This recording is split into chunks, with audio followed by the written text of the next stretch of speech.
Mercedes Irujo Echavarri, soy de Pamplona, soy psicóloga especialista en lenguaje. Yo hice la carrera de psicología, una parte en Pamplona y la otra en Salamanca, en la Universidad Pontificia, teniendo la suerte de cuando llegué a Salamanca, ese año, a los 2 años, empezó la especialidad de psicología del lenguaje. Es una especialidad que hubo unos años, éramos todos psicólogos, ya licenciados, pasamos unas pruebas previas y demás, éramos 14 en clase, 2 años presenciales, o sea, un lujazo de formación.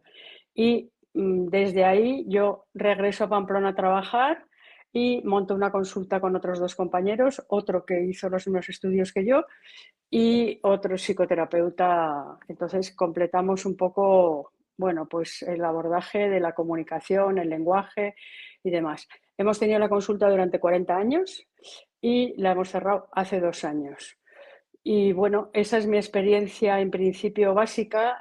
Además, he dado cursos de técnica vocal a muchísimos docentes a través del Gobierno de Navarra, cursos de posgrado de formación de logopedia, un poco porque no, cuando los estudios no estaban, claro, nosotros empezamos a trabajar cuando la profesión prácticamente no existía. Para que os hagáis una idea, fiscalmente éramos profesión artística y liberal. O sea, pero bueno, era otra época. Y luego he trabajado en consulta, he trabajado en un colegio, o sea, he estado también con niños con necesidades educativas especiales, pero también con niños con dificultades de lenguaje más leves. Y en un grupo de niños de todas las características, cosa que ha sido muy enriquecedor para mí, no ver solo niños con patología, sino estar también en un entorno de niños con un desarrollo normal. Y no sé qué más, bueno, eso, cursos de formación de técnica vocal, mucho tiempo, mucho trabajo con voz, porque yo personalmente he cantado muchos años, desde la infancia hasta hace unos pocos años he pertenecido al Orfeón Pamplonés y al coro de la Universidad de Salamanca. Eso me ha ayudado mucho para el trabajo vocal, eso os puedo contar. Y ahora pues llevo 2 años jubilada, disfrutando mucho, pero sigo en contacto con la profesión, como podéis ver, con esta llamada. Y ayer tuve una videollamada con una ex paciente y bueno, te jubilas, pero no dejas de ser tú y si puedes ayudar, pues lo sigues haciendo. El objetivo que yo busco eh, hacia los pacientes siempre ha sido comunicarme y facilitar su comunicación. Estoy hablando, yo he trabajado con niños desde 3 años hasta personas con accidentes cerebrovasculares, o sea, personas de 80 años.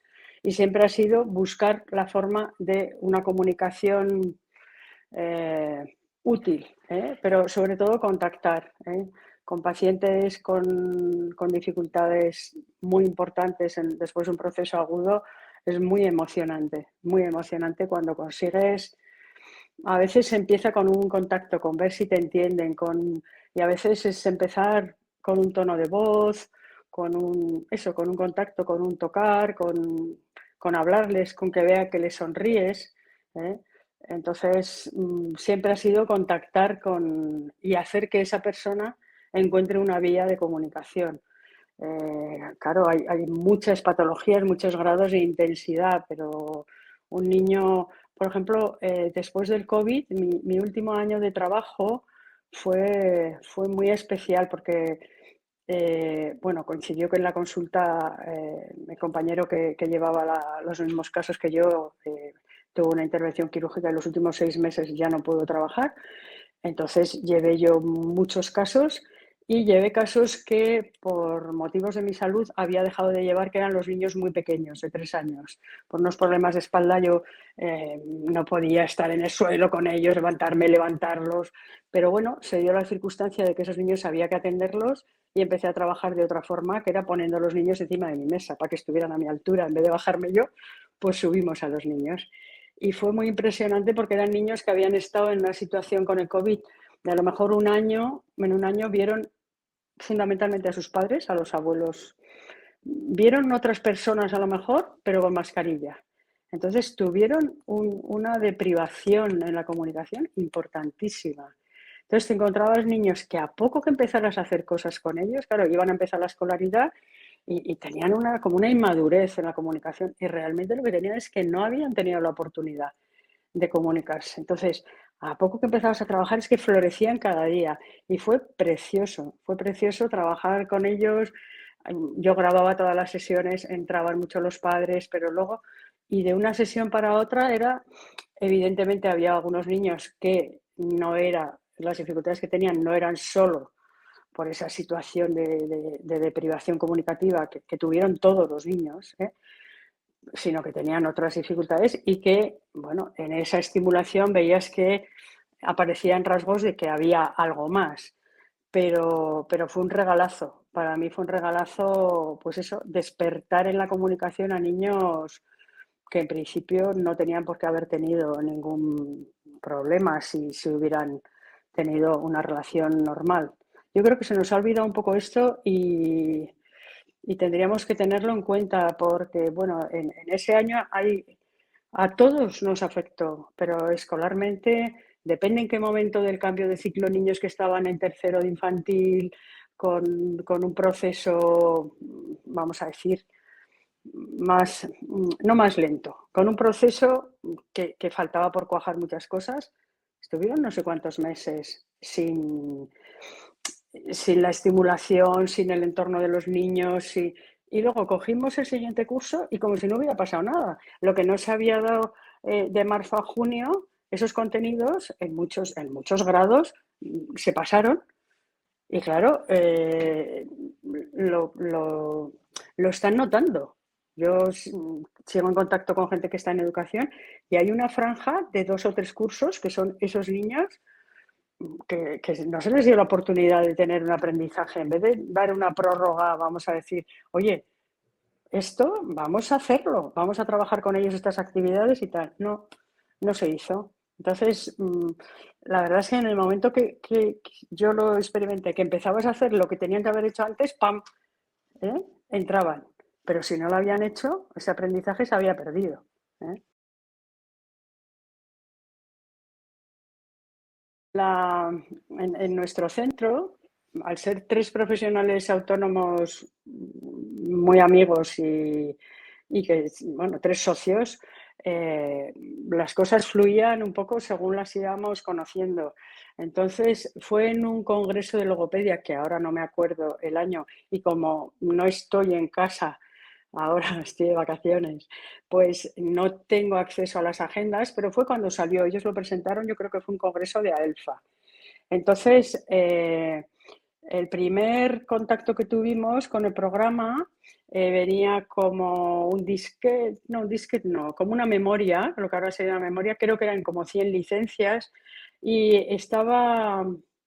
los ejercicios estaban pautados como por áreas, comprensión, no tanto por cursos, y cada alumno teníamos que funcionar con ese dispositivo, con los ordenadores, era todo, yo creo que era más ortopédico todo, el programa y nosotros, ¿eh?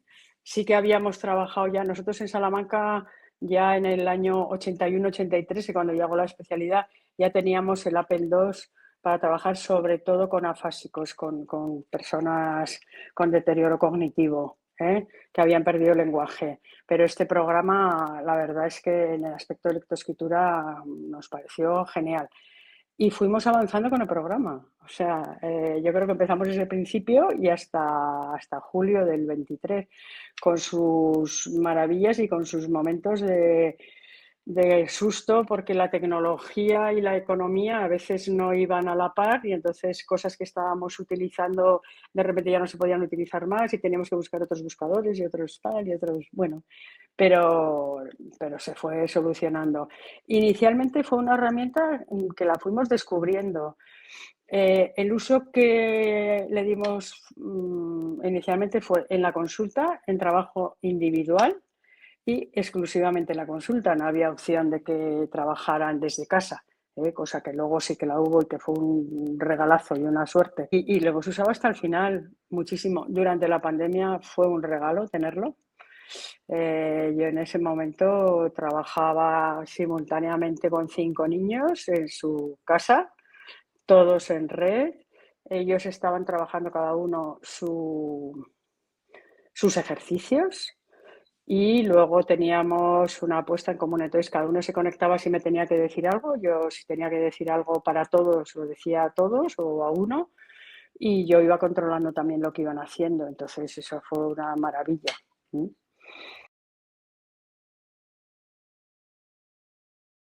Mira, ha sido una herramienta súper versátil, súper versátil. Yo lo he usado con personas que venían que iban a entrar a la universidad y se dan cuenta que su ortografía, bueno, hubo unos años que la ortografía era como, no sé, como algo antiguo y que no se tenía mucho en cuenta. Los años que aparecieron las pantallas y que en la publicidad la E salía invertida como una forma de llamar la atención y tal, perdió la importancia que tenía la ortografía. Y de hecho, bueno, pues da igual. También es verdad que nosotros, yo te estoy hablando desde Pamplona, vivimos en una zona que hay dos idiomas y que, por ejemplo, en euskera no existen las Vs, todos son Bs, con lo cual los niños que han estado aprendiendo o que son euskaldunes o que han estudiado en euskera, el acceso a la V ha sido un aprendizaje muy complicado porque no lo veían nunca en los materiales que ellos tenían, ¿no? Entonces, bueno, aquí vamos a decir que había ese punto de que había una cosa de un error ortográfico muy frecuente, entre comillas, justificado por el bilingüismo, ¿no? Pero yo esta herramienta le he ido descubriendo las posibilidades. Una cosa que me parece, bueno, de las que más valoro en los programas de cognitiva es la posibilidad de que un niño trabaje de forma autónoma. Yo insistía muchísimo, cuando ya pudieron empezar a hacerlo en casa, decir a los padres, no tienes que estar al lado. No, él pone un error y ya le corregirá el ordenador, ya le indicará, más que corregirle, ya le señalará que tiene un error y tal. No estés al lado diciéndole con B, o la R, o el acento, porque no, eso no es aprender ni... Entonces, conseguir que los padres se separaran y que el niño tuviera la autonomía, sabiendo que vas a poder controlar cuánto rato está conectado, cuánto rato ha trabajado, ¿eh? Qué tiempo ha estado como revoloteando. Bueno, pues para trabajar la autonomía, los hábitos de estudio. Luego, importantísimo, que un niño que venía a la consulta es porque tiene un problema. O en el colegio que yo trabajaba también lo utilicé, ¿eh? Es porque tiene un problema. Vale, primero, el sufrimiento que pueda tener él ya lo trae. Pero lo que no puede ser es una frustración cada vez que lo hace. Entonces, depende cómo esté llevando el niño el aprendizaje, esta, esta herramienta tan buenísima me permite empezar siempre estimulando. Es decir, si yo pongo el objetivo para dar como superado, que supere el 30%, ya estoy animando. Es decir, no va a tener todo desastres, ¿eh? Si lo pongo en el nivel de que supere el 80%, se la va a pegar y no, pues voy poniendo y poco a poco voy subiendo el nivel. Con lo cual él, de alguna forma, como decíamos, bueno, tengo verdes, ¿m? Tengo los colores de referencia. Y bueno, cuando ya llegaban a azul turquesa, me acuerdo de una niña de 7 años que un día dijo, me ha salido un pitufo. Y entonces, bueno, yo me empecé a reír y dije, vale, tenemos verdes, ¿eh? Naranjas, que está muy bien, que no había rojo, que el rojo siempre es muy penalizador, naranjas y pitufos, que pitufos, o sea, era la bomba. Entonces, ese tipo de cosas, pues ya entras en una dinámica que el niño él solo lo intenta y si falla, no pasa nada. Nadie le riñe, no, tal. Entonces, eso para mí ha sido, bueno, fundamental. Y cuando venían a la consulta, yo cuando ya podíamos funcionar en casa y en la consulta, yo les decía que tenían la suerte, que ellos venían a entrenar, ¿eh? Venían a entrenar porque es una cosa que te cuesta y aquí entrenamos. Y tienes la suerte de que podemos instalar en tu casa la canasta y que tú puedes entrenar en casa y que 24 horas al día está accesible para ti. Y entonces eso era como si... Y llegó el momento que algunos, bueno, pues en casa trabajaban poco. Y entonces, pero a la consulta sí que querían venir. Y yo dije, bueno, el que no entrene en casa, es que yo creo que para entrenar solo aquí no vamos a poder avanzar. Entonces, si entrenáis en casa, podréis seguir viniendo. ¿Me entiendes? O sea, dándole la vuelta de que tienes la suerte de tener. Entonces se empezó a establecer una competición. ¿Por qué hablo de competición? Porque yo cognitiva lo he usado los últimos años en grupo. De la siguiente forma, teníamos un aula con hasta 7 ordenadores, pero normalmente 4 o 5 como mucho a la vez. En ese grupo tenía que ser niños y niñas que coincidieran en que el horario les fuera bueno para ellos, que coincidieran en el mismo ciclo, o sea, no ponía un niño de 7 años con uno de 14, ¿no? No tenían por qué coincidir en el modelo lingüístico, ni en el colegio, ni en ambiente sociocultural. No tenían por qué coincidir eso en nada. En lo que ellos venían, claro, los grupos iban cambiando. Había gente que estaba más tiempo, ahora se ve, hoy viene uno nuevo, entonces la acogida del nuevo, cada uno ya tenía su sitio, su ordenador, que eran distintos, entonces había que negociar porque había un Mac. Entonces, claro, el Mac era el más atractivo porque era blanco, porque era tal. Y bueno, pues se iba cambiando un poco, pero el trabajo era autónomo, tú estás con tus horas y aquí está otro haciendo lo que le toque, que puede ser un curso más, 3 cursos, 2 cursos menos, él está haciendo matemáticas, tú estás haciendo comprensión lectora y eso era un tiempo de la sesión y luego parábamos. Entonces, a ver, yo sí que estaba viendo los resultados, yo podía ver en directo, pero sí que estaba viendo los resultados que iban sacando, los errores que cometían, pero los errores eran privados, no eran públicos. Esto es importantísimo, porque en la escuela los errores son públicos siempre. Y la frustración que supone eso. Entonces, aquí ha sido un entrenamiento para mí importantísimo desde dentro del aprendizaje del niño y trabajando muchísimo la autoestima, muchísimo. En eso me parece una herramienta, pero bueno, incomparable. Pero ellos mismos hacían los errores públicos, vamos a decir sin querer, ¿no? Porque a lo mejor decían en alto, no, porque no sé qué, pues si me ha puesto que lechuga no es tal. Y otro decía, el otro día me salió a mí también, pues.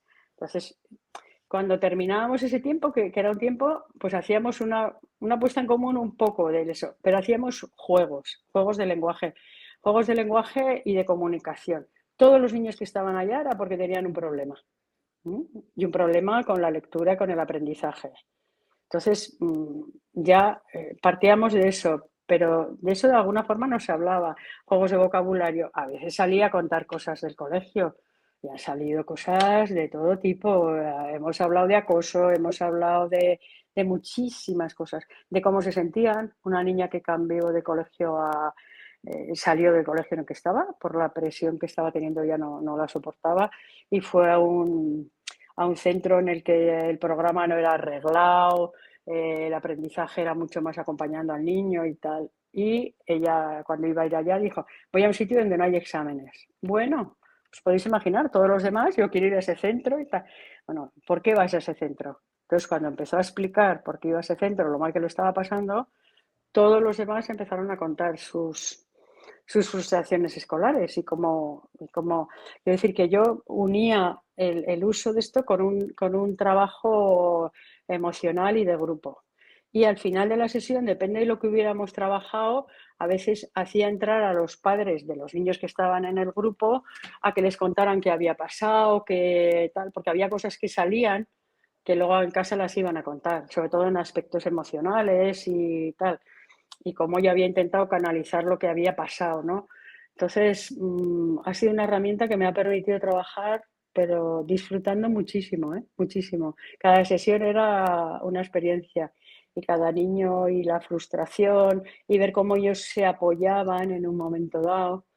Porque uno, no, pero no sé qué, porque este ordenador está mal y tal. Y algunos, a mí al principio me pasaba lo mismo, me decían. Entonces, esa es mi experiencia, ha sido maravillosa, maravillosa. Vale. Agradecidísima, ¿eh?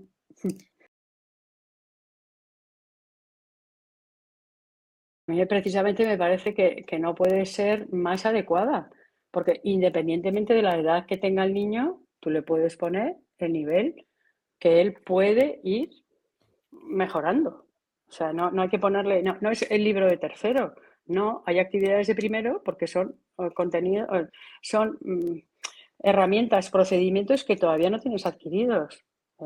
Entonces ahí, como había diversas formas de llamar a los cuadernos, yo intentaba llegar al contenido. Depende del nivel de conciencia de las dificultades del niño y el nivel de sufrimiento. Con los niños con mucho desfase no eran capaces de darse cuenta si en el texto ponía primero y ellos estaban supuestamente en tercero.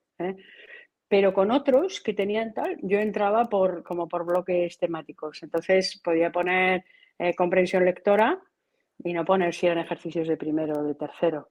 Entonces sí que, claro, depende del niño, tienes que estar acompañando. Pero la idea es que es una herramienta suficientemente bien hecha como para que el niño pueda trabajar solo. Sobre todo esta generación, que por favor, que la pantalla, que la tecla y tal, que lo aprenden porque son, bueno, como les llaman a los nativos digitales, ¿no?